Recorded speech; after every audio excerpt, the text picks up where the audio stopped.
நிறைய வேலைகள் நடந்து கொண்டிருக்கின்ற பொழுது கவலைப்படாதீர்கள். இதோ உதயமாகி இருக்கிறது ஒரு இளம் தலைமை நமக்கு. அந்த இருட்டு பள்ளத்தில் இருந்து மீண்டும் நம்மை வெளியில் கொண்டு வருவது. வாழ்க்கை நமக்கு வாய்ப்புகளைத்தான் தரும். அந்த வாய்ப்புகளை எப்படி பயன்படுத்திக் கொள்கிறோம்? இந்த அரசை நான் பாராட்டுவதற்கு பின்னால் மிகப்பெரிய பேரறிவு ஒன்று மறைந்திருக்கிறது. யாராலும் செய்துவிட முடியாத மிகப்பெரிய எழுச்சியான காரியங்களை இந்த அரசு நிகழ்த்தி இருக்கிறது. மாணவர்களுக்காக எத்தனை திட்டங்கள் அவரவர்கள் முதல்வர்களாக வருவதற்கு போராடிக் கொண்டிருக்கிறார்கள். நம் அரசிலே பொறுப்பு ஏற்றிருக்கக்கூடிய தலைமை நிலையில் இருக்கும் நம் முதலமைச்சர் வாமகனே வாமகளே நான் முதல்வன் என்று சொல்லி வா என்று கை நீட்டுகின்ற ஒரு தகப்பனுக்கு பிறந்த தனையனுக்கு பிறந்த நாள்.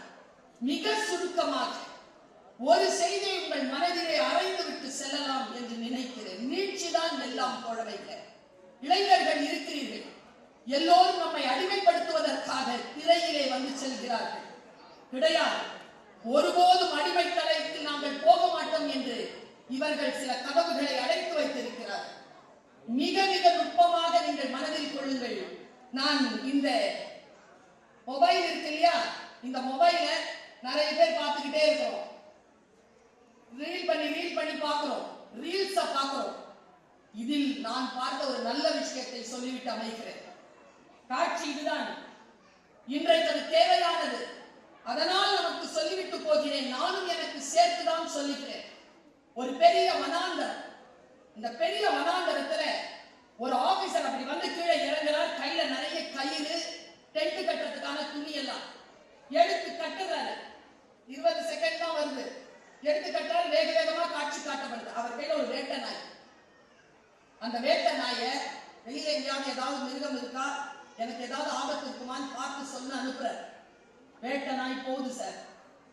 நீங்க முடிஞ்சா நான் சொல்வதை யூடியூப்ல போய் சர்ச் பண்ணி பாருங்க. வேட்டை நாய் போயிடுச்சு. போய் வேட்டை நாய் சுத்தது 20 நிமிஷம் ஆச்சு. பார்க்கிறாரு, வனக்காவலர் வரல. நாய் என்ன நடந்திருக்குங்கிறத பார்த்தா திடீர்னு ஒரு வேட்டை நாய் ஓடி வருது. அதுக்கு பின்னால் ஒரு சிறுத்தை ஓடி வருது. என்ன நடந்துச்சு தெரியுமா? தன் எஜமானனை காப்பாற்றுவதற்காக போய் சுத்தி பார்க்க போன அந்த வேட்டை நாய ஒரு சிறுத்தை பார்த்துருச்சு. சிறுத்தைக்கு பசி. வேட்டை நாயை துரத்துது சிறுத்தை. வேட்டை நாய் 60 கிலோமீட்டர்ல ஓடுது, சிறுத்தை 100 கிலோமீட்டர்ல ஓடுது. ரெண்டு பேரும் ஓடி வராங்க. பறவை தான் காட்சி. ஓடி வந்து டென்ட் அடிச்சிருந்தாங்க. அது ஒரு இரும்பு கதவு போட்டிருந்தாரு. அந்த டென்ட் இரும்பு கதவுக்குள்ள சுப்புன்னு உள்ள நுழைஞ்சது நாய். அது நுழைஞ்ச உடனே வித் நோ டைம் சிறுத்தை நுழைஞ்சிருச்சு. நுழைஞ்ச உடனே என்ன ஆச்சு தெரியுமா? கதவு மூடப்பட்டது. இளைஞர்களுக்கு சொல்லுகிறேன், கதவு மூடப்பட்டது. உள்ள நாயும் வேட்டை நாயும் சிறுத்தையும் இருக்கு. வனக்காவலர் கண்களில் கண்ணீர். ஏன்? வேட்டை நாய் செத்து போயிரு. கதவு திறக்கிறதுக்கு பயம். என்ன பண்ணார் தெரியுமா? வன டிபார்ட்மெண்ட்டுக்கு போன் பண்ணி ரெஸ்கியூ டீமை கூப்பிடுறாரு. வேட்டை நாயை துரத்தும் சிறுத்தைன்னு போட்டு பாருங்க, வரும். ரெஸ்கியூ டீம் வருது.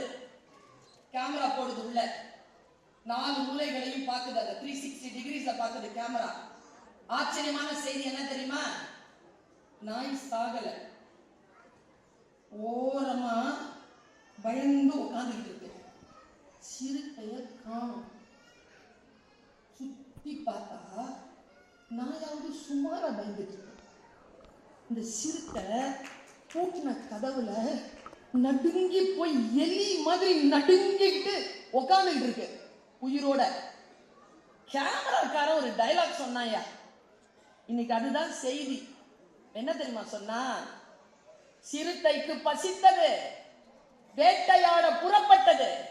வேட்டை கையில் படும் அந்த வினாடியில் திரும்பி பார்க்கின்ற பொழுது தன் சுதந்திரம் பறிபோய் இருந்ததை சிறுத்தை புரிந்து கொண்டது. இப்பொழுது அந்த சிறுத்தைக்கு பசி வேண்டாம், அதற்கு அந்த நாயின் இறைச்சி வேண்டாம். அதற்கு வேண்டியதெல்லாம் சுதந்திரம் மட்டுமே.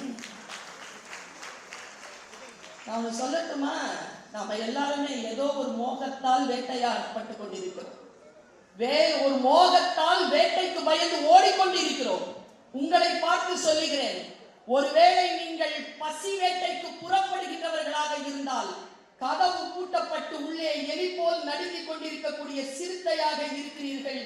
இன்றைக்கு இந்த மனித நேய உதய நாளில் சொல்கிறேன், பூட்டிய இருப்பு கூட்டின் கதவு திறக்கப்பட்டது. சிறுத்தையே வெளியில் வா. எலியன உன்னை இகழ்ந்தவர் நடுங்கிட புலியன செயல் செய்ய புறப்படு வெளியே. நம்பினை இருளினை விளக்க என் செம்பொற்பறவையே, சிறகை விரி, எழு, பர. இதோ நமக்கு முன்னால் நல்ல தலைமையை காலம் நமக்கு தந்திருக்கிறது. அவர்களுக்கு பின்னால் மாணவிகள் தமிழர்களாக, அவர்களுக்கு பின்னால் எழுச்சிமிக்க தமிழர்களாக நாங்கள் கூட வேண்டும் என்றால், நல்ல தலைமைக்கு பின்னால் ஒன்று கூடுவோம். ஓரணியில் தமிழ்நாட்டில் திரள்வோம். இந்தியாவிற்கு முன்னுதாரணமாக இருப்போம் என்று சொல்லிக்கொண்டு என்னுடைய முழுமையான வாழ்த்துக்களை உதயநிதி ஐயா அவர்களுக்கு, மாண்புமிகு துணை அமைச்சர் அவர்களுக்கு மனதால் செலுத்துகிறேன். நீங்கள் இன்னும் பல்லாயிரம் பல்லாயிரம் பல்லாயிரம் ஆண்டு வாழ்க. உங்கள் புகழ் ஓங்குக. வாழ்க. வணக்கம்.